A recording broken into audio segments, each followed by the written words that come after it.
Bismillahirrahmanirrahim. Assalamualaikum warahmatullahi wabarakatuh. Perkenalkan, nama saya Salma Aulia Fitriani dengan NIM 1221060091. Di sini saya akan menjelaskan sejarah perkembangan penyebaran ilmu hadis di Basrah. Sejarah perkembangan hadis terbagi menjadi 5 periode. Pada abad ke-1 Hijriah, pada masa Nabi, yang dikenal dengan masa pembentukan hadis dan periwayatan hadis secara lisan. Lalu pada abad ke-1 Hijriah ini terbagi menjadi 3 periode. Yang pertama periode Rasulullah SAW, lalu periode Khulafaur Rasyidin, dan periode awal Bani Umayyah. Selanjutnya pada abad kedua Hijriah itu masa kodifikasi hadis secara resmi, yakni pembukuan hadis dengan instruksi kepala negara. Lalu pada abad ketiga Hijriah yaitu masa kodifikasi hadis dengan klasifikasi dan seleksi.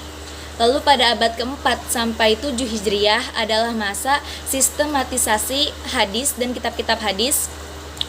Abad ke-7 sampai sekarang adalah masa pensyarahan dan pengkajian hadis dan kitab-kitab hadis. Selanjutnya saya akan menjelaskan penyebaran hadis di Basrah.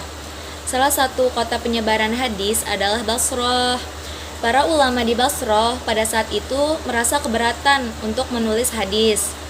Lalu penyebaran hadis di Basrah ini mulai pada abad pertama, pada saat sahabat mulai tinggal dan menetap di daerah tersebut. Lalu walaupun hadis sudah tersebar di Basrah, ada saja ulama yang menolak untuk menulis hadis tersebut. Contohnya adalah Ibnu Sirin.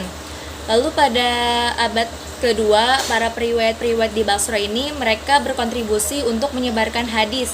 Bahkan bukan hadis saja, mereka ingin menyebarkan ilmu-ilmu hadis. Pada dasarnya, tidak semua ulama di Basrah menolak untuk menulis hadis. Hal ini karena daya hafal atau kedabitan para ulama yang beragam serta kondisi sosial politik pada masa itu.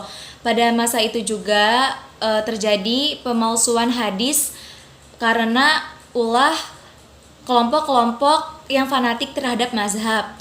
Pada abad kedua Hijriah, Basrah merupakan pusat penyebaran berbagai faham aliran seperti Syiah, Khawarij, Mu'tazilah, Qadariyah, Jabariyah, Asy'ariyah, dan Maturidiyah. Nah, para ulama menolak untuk menulis hadis karena mereka ingin berhati-hati dalam menjaga keaslian hadis tersebut. Lalu ulama Basrah ini lebih berpegang teguh terhadap hafalan dan lisan daripada tulisan.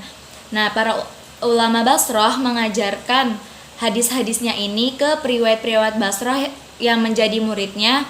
Lalu muridnya inilah, si periwayat-periwayat Basrah inilah yang menuliskan hadis-hadis ke dalam kitab-kitab yang terkenal di Basrah.